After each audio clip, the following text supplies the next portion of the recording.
And mixed reaction here. Some are saying panic, others saying we will get it. We will make it out of this. What's been the reaction abroad, especially on the back of Theresa May's visit here and her investment? Yeah, that's right. Of course, Theresa May announcing that she would invest many billions of dollars in Africa, but specifically in South Africa as well, and pledging that there would be private investment which matched UK government investment too. I think for many investors, of course, the fact that South Africa is in technical recession will not change a huge amount. In fact, it may even make some of their investments more attractive as a result of the fall in the rand. It may lead to some investors looking for further and extra opportunities inside South Africa. Clearly, for many, though, it will concern them in terms of the direction of travel of the South African economy. They will be hoping very much that the pronouncements of Finance Minister Nene saying don't panic and that the economy is on the right track broadly, they will hope that that is true, certainly, because they want to be investing into an economy that is growing. I think here in London and elsewhere in terms of the major investment capitals with regards to flows of money into South Africa, those people that are watching the South African economy very closely, they've clearly been hopeful since the Ramaphosa government came into office that it would mean a change in the environment, and there's been a lot of positivity around the new government as well. But I think by the same token, investors have not been expecting that things would change overnight. They've been urging that changes need to happen in the economy. It's not just a function of political change at the top that will mean that the economy suddenly starts roaring. So really mixed views, I think, when investors are looking from abroad. Perhaps some further opportunity, perhaps some cheaper products and projects they can get their hands on as a result of the falling rand, but at the same time concern about the wider direction of travel for the economy. So what's being seen as the reason there? I mean, just looking at our front pages this morning, Ollie, we see, some putting this squarely on the front door of our former President Jacob Zuma, saying his bad leadership in the time is what has left us in this position. Others talking land reform, that land expropriation without compensation, the discussions around that might have something to do with it. On your side, what are you hearing? What's the banter about why we're in this position in SA? I think what most investors are saying is that this is a function of what's come before in South Africa, rather than that land reform issue or anything particularly specific like that. They're looking at long-standing factors playing into the South African economy that are in the process of perhaps, the government would say, being dealt with. So they will be hopeful that those issues can be got on top of in the medium to long term.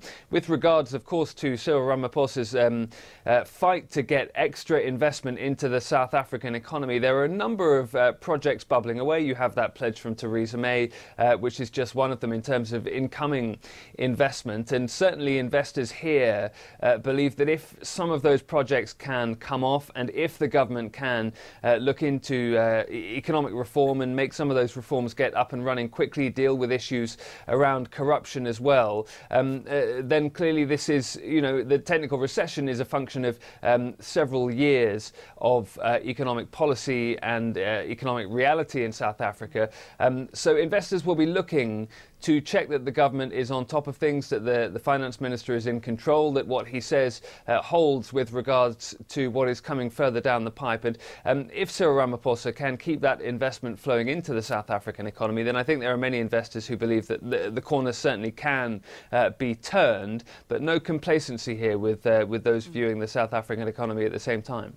Well, I suppose Cyril Ramaphosa would have had a lot to answer for being at the Forum on China-Africa Cooperation when this news came out. It was a two-day summit that started on Monday, so he would have been at the tail end of it, I suppose, yesterday, or wrapping up yesterday when this news happened.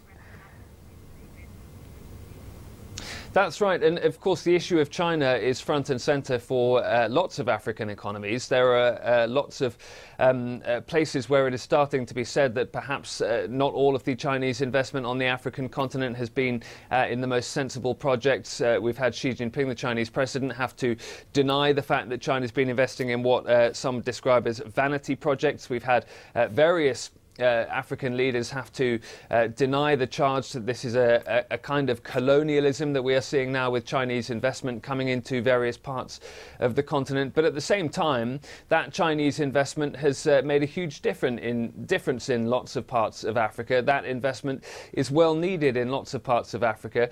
We, of course, have leaders like Theresa May coming in saying that they want to get involved more in inward investment as well. Angela Merkel, the German Chancellor, will be thinking the same as she prepares to head to the continent and discuss similar types of projects. European, Western, Chinese investors are very keen to be involved in what they want to be a South African growth story. Clearly, as I say, with the rand where it currently is, that does mean that a lot of those investments are still very attractive indeed. But yeah, with regards to China, certainly it's an issue I think that a lot of African economies now are keeping a closer eye on, with a lot of citizens wondering whether it's always money that is invested properly and in the right way and to the wider benefit of all the economies involved. Certainly China would say that it is investing for the benefit of Africa, and many of the African economies that take that investment would say the same thing. I suppose many will be waiting for the next quarter to check out those figures and adopt a wait-and-see policy. Thanks very much, Ollie Barrett there in London.